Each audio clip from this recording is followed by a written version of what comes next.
This week's video was going to be on Haikyuu, but I ended up liking Animal Crossing way more than I expected, which is sort of surprising because normally I can't really get into non-competitive games.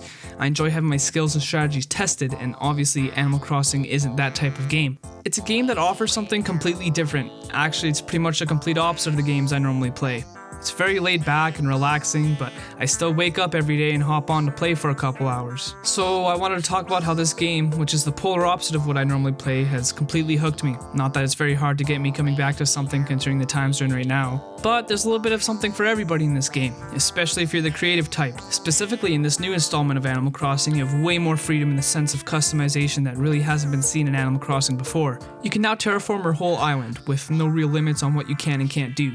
I've seen so many amazing landscapes from people sharing what they've done while grinding the game in quarantine. Not only that, but you also get to choose where each building goes, and you can craft decorations to make whatever kind of area or hangout spot you want. And with the patterns, you can make your own clothes, pathways, and posters, so there's a lot of ways you can express yourself through Animal Crossing. And of course, with all the creations you make and work you put into your island, you're going to want to share it, right? Well, with the multiplayer feature, you can. I'm pretty sure it was first added in New Leaf, but with the copious amounts of customization that New Horizons adds, it makes hanging out with your friends and showing them around your island a lot more fulfilling. And especially with the state the world is in right now, Animal Crossing is coming in clutch. Everybody's cooped up in their homes and panicked about COVID, so Animal Crossing came out at the perfect time to provide a much needed distraction from it all. Getting to hang out with your buds as these cute little characters walking around a colorful island resort that you created is doing a great job to fill the social void that everyone's feeling because of the isolation. Not only that, but if you get into an argument with one of your friends, you can also viciously fight them. Ay, bitch, you was your mess. Ay, can't keep my dick in my pants. Ay, my bitch don't love me no more. Ay, she kicked me out on life, bro.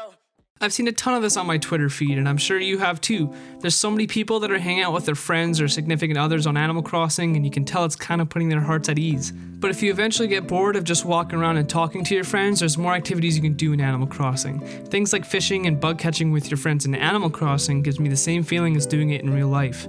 Getting to catch a cool fish and show it off to your friends gives you a somewhat fulfilling feeling, and the emotes that you can do like clapping is the extra cherry on top. All that is great, but the only reason why you don't get bored of it, and why it does such a good job of keeping you feeling happy and relaxed, is because of how perfectly Animal Crossing has crafted its vibe.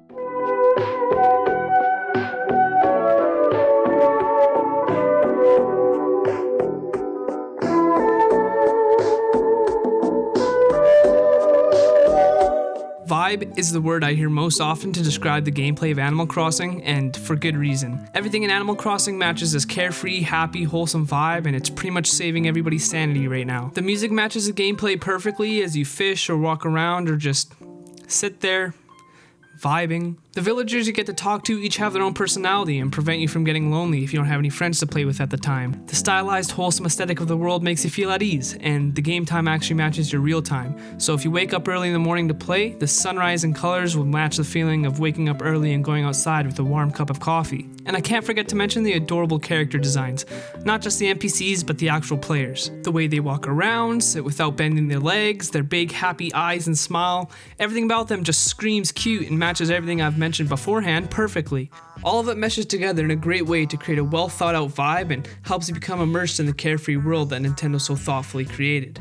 Overall, Animal Crossing is letting you do all the things you would normally do with your friends in real life, but through the wholesome, happy lens of cute characters in a carefully crafted, laid-back world, which is really what everybody needs right now. But that's about everything I have to say about the game. I'd like to thank you all again for coming out and supporting me by watching my videos, and I'll see you guys on next Friday.